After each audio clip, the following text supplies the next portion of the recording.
So we begin today's tape with me working on his muscle knots.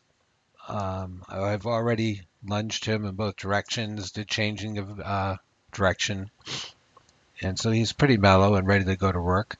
And here you see I'm working on his muscle knots. I have a lot of different videos of me working on horses' necks and releasing their muscles at the base of the neck on YouTube, and I need to get it better organized, but you can look through. There's a bunch of them. Um, and I write about it in both of my books, and it's very important because if they've been going around for years with braced muscles, you're not going to be able to get them loose and supple until you get them freed up here. And here you can see a little closer up where I go, and I just feel around there, and anything that feels hard and unyieldy, I just massage until it relaxes and softens. And that's pretty much all you do. Now on this side, and showing it to you from this angle, you'll be able to see right now when I first start out, he wasn't too crazy about it, but as we start to find the place where it feels good to him, you see he starts to lean into me and press into me. And he and all other horses will, once they figure out, oh, this is good, start to lean in. You can see him leaning into me more now and showing me where he wants me to rub him.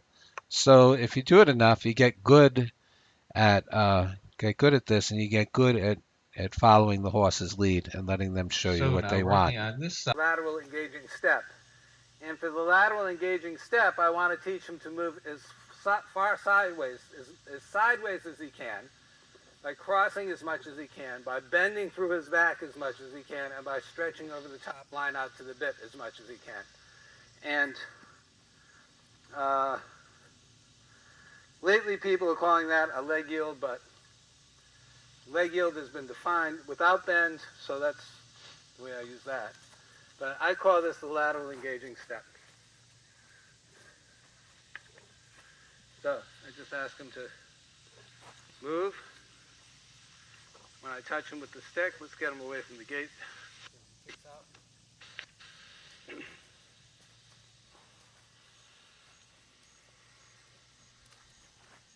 So I just take up an even contact in the left and the right.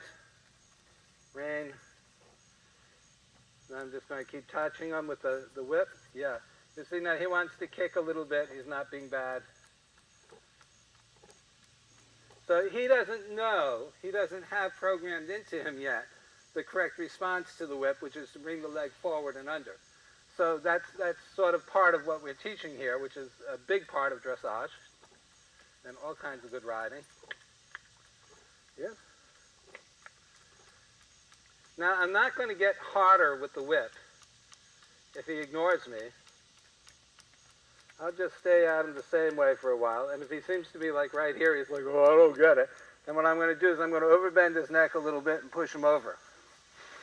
Okay? I'm going to do that because I don't want to stop fighting with him with the whip and getting him afraid of the whip again.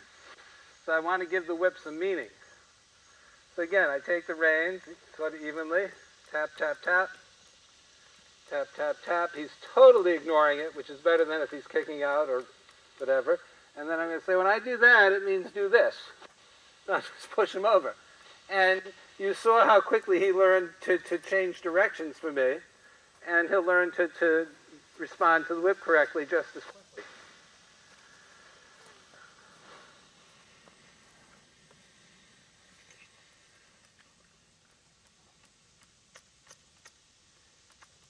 There you go. Good.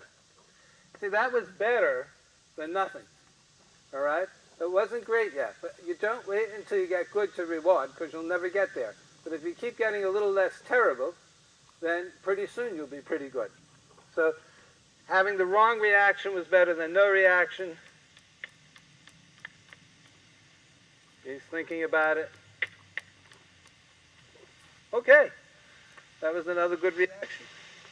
So take the whip away, give him a quick pat, say, yeah, okay, good. I wouldn't get into a lot of treats now because you'll turn yourself into a peasant dispenser.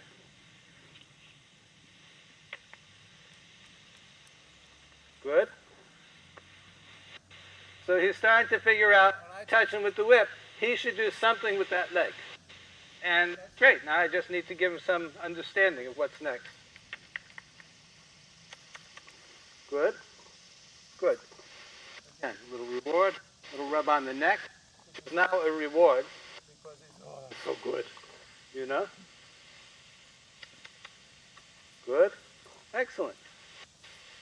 There we go. You see, now thoroughbreds are really smart, but all horses are smart enough to figure this out in this much time. If you just take your time and don't worry about getting good, just keep getting a little less terrible. And they'll figure out easy things like this and nothing flat.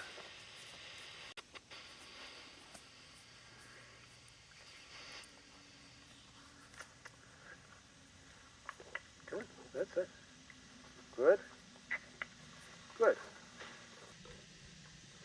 If you remember, this is what, the third session, I think, in the first video. That's a good boy. I mean, he had no idea what I was talking about. He was stopping and going and backing up. He didn't know whether I was the devil or what.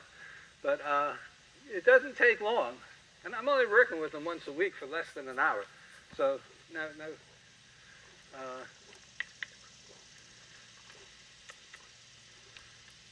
Come on.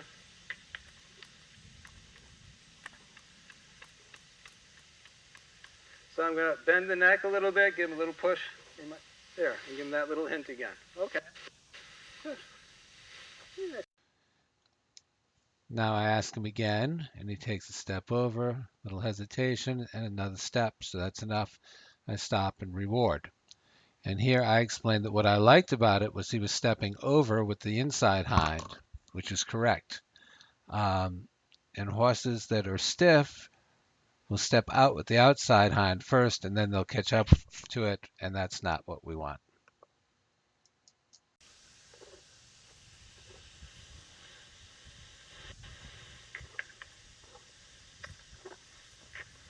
Good. Good. And another. Excellent. And another. Good. Good. Bravo.